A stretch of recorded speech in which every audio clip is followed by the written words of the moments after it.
giklaro ni Kristo mga igsuon nga kining atong kinabuhi sa pagsunod niya dili di ay ni makapromote gyud og kalinaw sa kalibutan. Ngunang di ta mangandoy og kalinaw dinhis kalibutan. Unsa may atong pangandoyon nga makamaotang mudawat sa kagubot dinhis kalibutan nya malinaw tang muatubang sa mga kagubot, kasakit o kamatayon. So ang Tinuo di ay kalinaw na agyod sa atong pagsunod sa Ginoo. Munang niingon siya, mahigugma gani mo sa inyong isig katao, bisan pas inyo mga sakop sa panimalay, labaw kanako, di mo angay nako. Niya ang magpakamatay para nako, mabuhi para nako. Ana sana mao na nga ang kalinaw naas atong pagsunod sa Ginoo. Lingian na imong tupad ing na malinawon karon. Malinawon ka. Kamong daghag mga utang, malinawon mo. Kamong mga giutangan, malinawon. Kamong naay mga estudyante nya nataktak pag trabaho, malinawon mo. Kamong gisigihag libak, malinawon mo. Ang atong mga politicians ron, malinawon. Si President Donald Trump ba, o former President Donald Trump sa Amerika, gipusil na igong dunggan pati sang hingigua atong kuana katong snipera kay wa man kaigo sa agtang ang dunggan mangigiigo magyud kay ito siya o na inana ba malinawon baron ang Amerika tungod aning attempt of assassinating sa usa sa mga kandidato sa pagka-presidente sa ilang umaabot nga eleksyon. Kita sa dinhi umaabot sang atong eleksyon karong 2025, malinawon bang atong mga politicians? Kung gasunod kas Ginoo, malinawon ka kanunay, pero nagsunod kas imong gusto og sa kalibutanong mga butang, wa gyud kapuslanan ang kinabuhi. Una diri sa atong unang pagbasa, ang mga pag-ampo, ang mga halad sa mga tao giingnan nas Ginoo, wa nako ganahi, wa nako lami, giluod nako anak inyong gibuhat. Nganuman kay ang inyong kamot na puno sa dugo. Pasabot kung atong paharion ang sala sa atong kinabuhi, wa gyud kalinaw kay ang Ginoo di naman mohatag nato sa iyang grasyas kalinaw. Grasya man gud ning kalinaw, dili man ni nato mugna gikan ni sa gasa nis Ginoo ang kalinaw nya kinsa may hatagan niya niini ang mga nagsunod kaniya. Mao ni sila si Saint Bonaventure, sila si Saint Francis, San Vicente Ferrer ug uban pang mga santos. Nakatagamtam sila niani kay matud pamanggod sa atong tubag sa Salmo. Sa atong tubag sa matarong akong pakita ang makaluluwas nga gahom sa Dios. O kinsa maning matarong kanang nagsunod sa balaod sa Ginoo. Kinsa ninyo dinhi ang musunod anang moingon ang Ginoo, kung tamparoson imong pikas aping, ipatamparos lang sang pikas ta sa kamot. Wa na mo'y kalinaw. Kinsay mo sunod anang giingon sa Ginoo, ibaligya ang tanan mong katigayunan ug ang halin ihatag ngadto sa mga kabos ta sa kamot. Wa gyapon.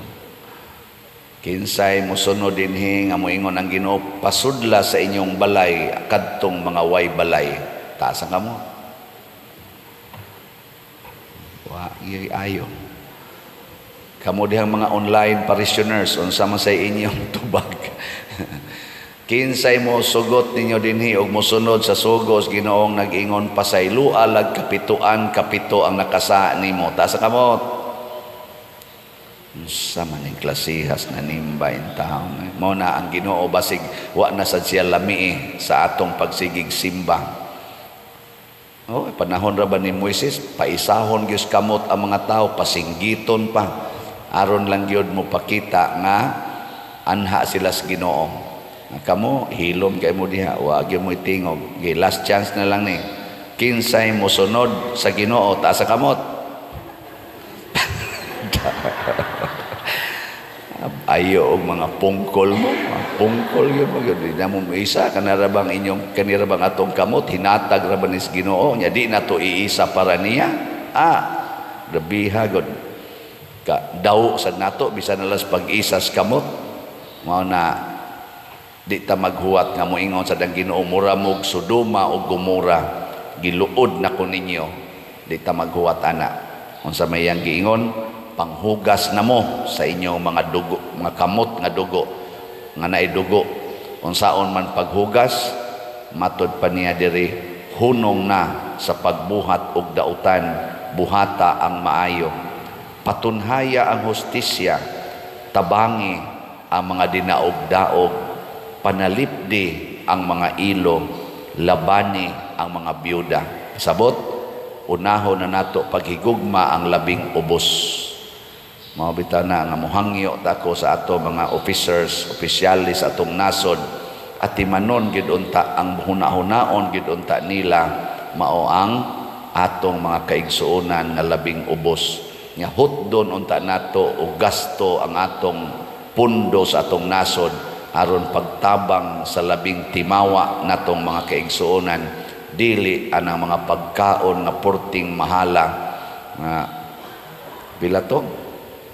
pilatoy budget ros umaabot nga suna kaon lang 20 million pastilan ipalit pa na nato og kana bitang sana kana bang manok diha nga duko-duko ba tagpila ng manok nato kana kay sakay anang naangkuan karumata pilang hiwa na 5 ipalit pa na ana nya parisag mga tagurha ka bukpuso o usa ka mineral water gamay ipanghatag natos mga way gikaon kanang 20 million sobra na siguro na sa mga abot na siguro ng duol-duol 500,000 katao ang mapakaon or more than 500,000 ka mga wa gikaon ba kaysa ang mga purti ng daghanag pagkaon gaawas-awas ang pagkaon sa ilang lamisa mao pagay mo budget og ingon anak kadako para lang sa ilang kaon-kaon anang panahon anang magstorya-istorya kunuhay bahin sa mga kaayuhan sa atong nasod nya tuwa ditoy nagsigig kabkab og basura nga mga Pilipino para makapamahaw makapaniudto kaon anang mga panos kaayo nga mga nabilin nga mga unod-unod diha anang linabay nga mga basura gikan sa mga restaurants. Kaako ta na. Kamo makaako mo. Makaako san mo magtan-aw ang atong mga contractors gihuman ang atong kumbinto niya wa pa mahuman natog bayad. Papalit na mo slat. Ana ba sige ka diag tigom sa imong kwarta sudong anang imong kwarta nga daghan na kaayo di jud ka kahatag og 500 pesos para lang sa SBF dag nato. Di jud ka spare anang imong niabot naman naghapit naman na mo 20,000 imong kwarta di jud ka kakuha diag usa lang ka 1,000 para ipalit og MMHD para ni Mama Mary. Ngilingay mong tupad ning na kinahanglan kita ani gyud og mopalit pa gitag slot ana kay basin ba kutob ra kita sa atong kaugalingon mo na naot paunta magpatalinghog na ta sa mga panginahanglan sa atong isig katao ako kamo giawhag tas Ginoo sama sa mga santos gamito nato ang tanan nga naa nato intellectual, spiritual, material blessings atong gamiton sa pag-alagad sa tanan. Manindog ta.